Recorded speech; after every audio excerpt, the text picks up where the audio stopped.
Subiri.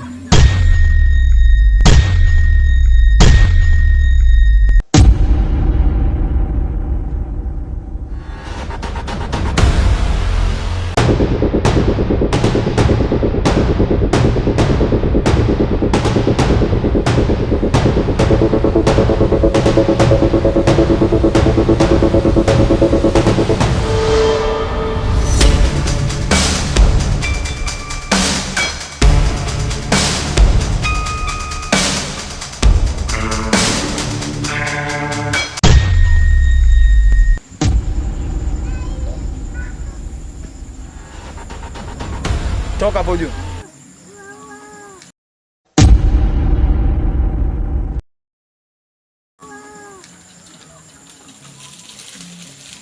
Kipini, nimekuambia toka hapo juu.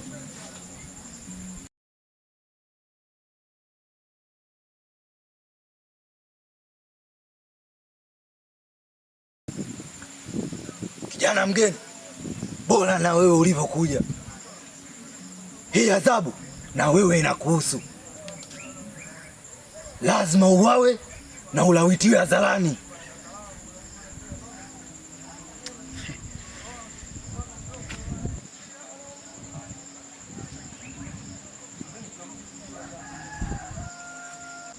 Hivi nyinyi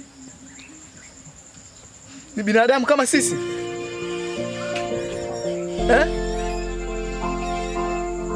Mna miguu kama sisi?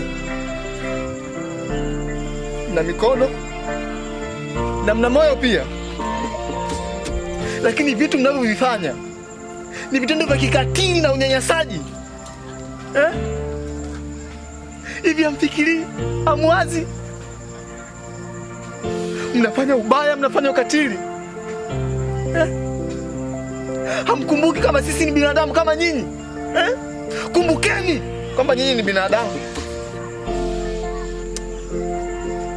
Ipo siku haya mnayoyafanya yatakuja kutokea katika familia zenu, yatakuja kutokea.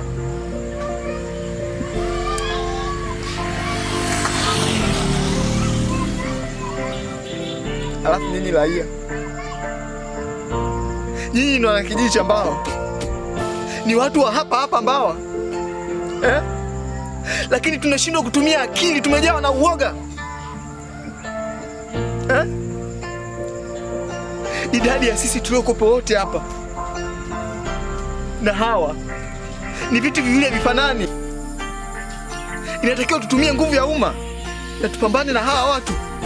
Hawa watu ni wawili tu wanaosumbua katika hichi kijiji, na sisi tupo wengi. Tunashindwaje kuwazuia?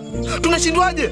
Sisi kama wana Mbawa, sisi kama wana kijiji cha hapa, inatakiwa tuungane wote kwa pamoja na kuzuia huu ujinga unaoendelea katika kijiji chetu. Hatutakiwi kufumbia macho, tunatakiwa kuungana na kutengeneza Mbawa moja. Kama wewe ni mwanakijiji wa hapa Mbawa, kama wewe umekubaliana na mambo ambayo ninayosema mimi, basi chukua kitu tunachokiona na tufukuze hawa wapumbavu.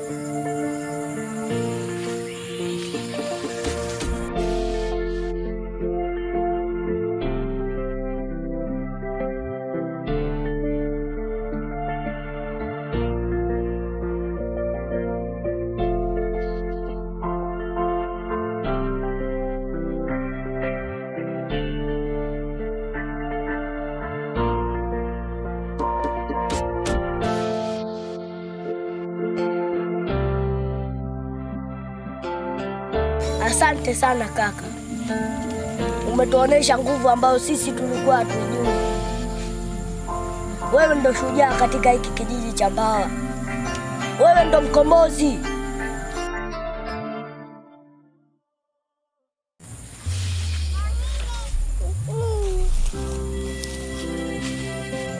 MB shujaa!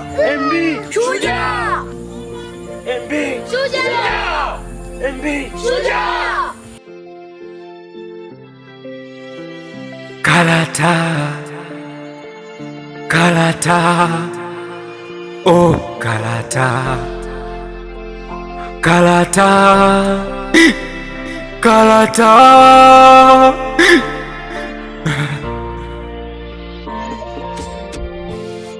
Ukatili, kisa utajiri, mauaji yalokithiri.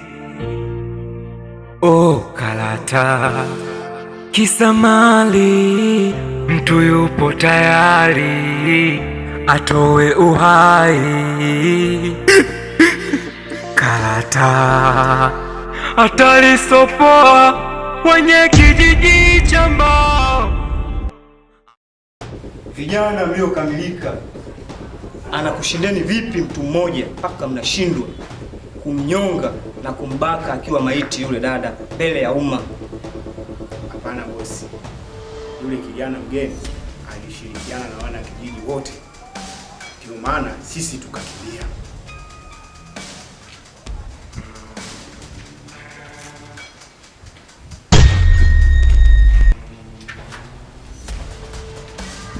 Huyo kijana anaonekana mtu mwenye akili nyingi sana. Sasa namtaka hapa, awe maiti ama yuko hai. Tunaelewana? Namtaka.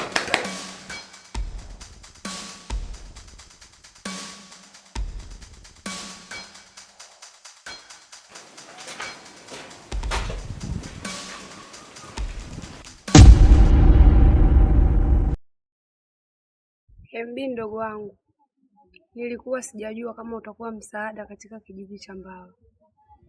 Hata wazazi wetu wakisikia kitu kama hichi watafurahi sana na kujivunia kuwa na mtoto jasiri sana hapa duniani. Lakini mdogo wangu, mimi naona bora tutoroke, maana hatuwezi jua wakirudi tena kwa hamu nyingine watakuja kufanya nini. Dada Safina, haina haja ya kukimbia, kwa sababu siku zote wanasema kwamba kukimbia ama kuhama sehemu sio suluhisho la tatizo, bali suluhisho la tatizo ni kupambana nalo na wala sio kukimbia. Najua dadangu unaogopa sana, ndio maana hata kwenye kikao hujatokea, na unanijali sana mimi mdogo wako, sije kanikuta madhara ama tatizo la aina yoyote lile. Lakini nikwambie tu kitu kimoja, mimi nitapambana na hao watu na nitakuwa salama. Na kuhusu afya yangu, mimi niko salama. Hivyo kuwa na moyo wa hofu ama kuwa na uoga haileti picha nzuri, kwa maana kwamba ukiwa na uoga basi hautafanikiwa katika jambo lolote lile. Safina, alichokisema MB ni kweli kabisa. Hatutakiwi kuwa waoga. Nyakati za uoga hivi sasa ziishe. Lazima tuungane kupambana na hawa watu. Wako wachache, sisi tuko wengi. Mimi nina imani tukishirikiana, tukishikamana vizuri, tutaweza kuwashinda kabisa. Kwa naona tushikamane tu. Haina haja kukimbia wala kuhama mji kwenda popote pale.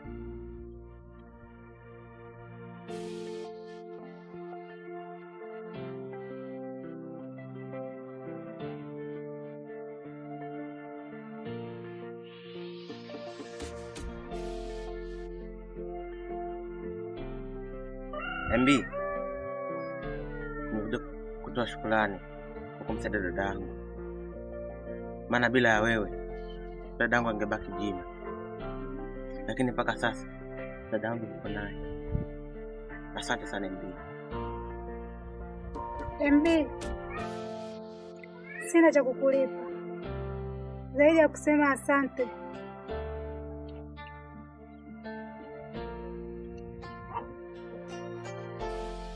Asante sana MB.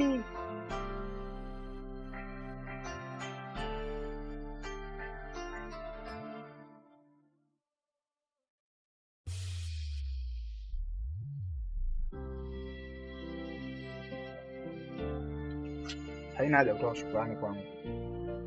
Anayepaswa kushukuriwa ni Mungu tu na wala sio mimi, kwa sababu mimi nimetumika tu kama daraja. Sawa? Sawa. Kwa hiyo kuwa na amani.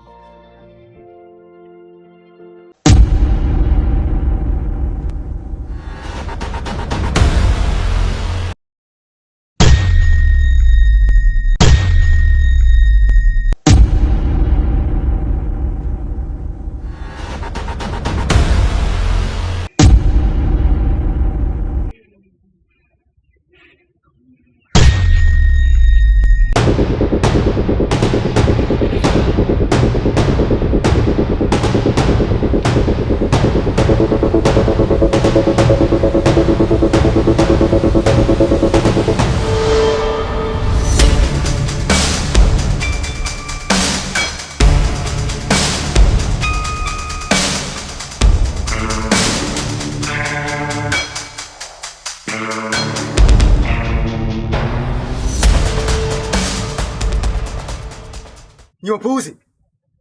Mnakuja kufuata nini hapa?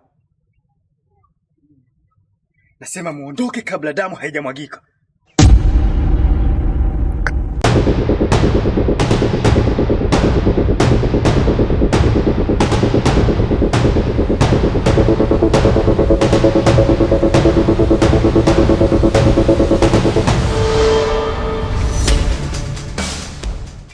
Hatujaja kucheza wala kuimba taarabu. Tumemfuata MB anayehitajika na kiongozi.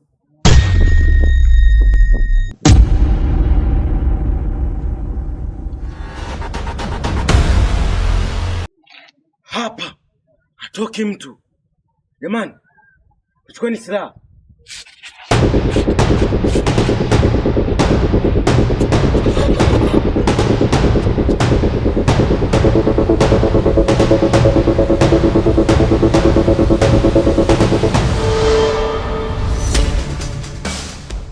Sasa nasemaje?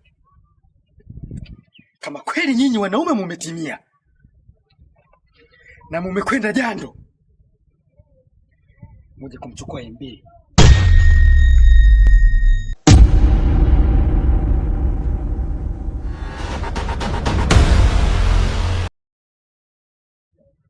Nasema hapa hatoki mtu.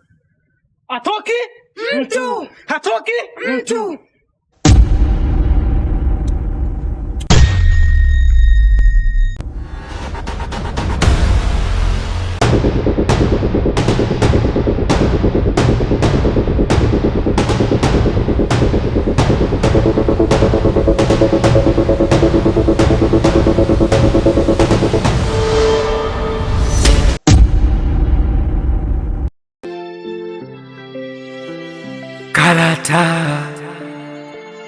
Kalata, oh kalata, kalata, kalata.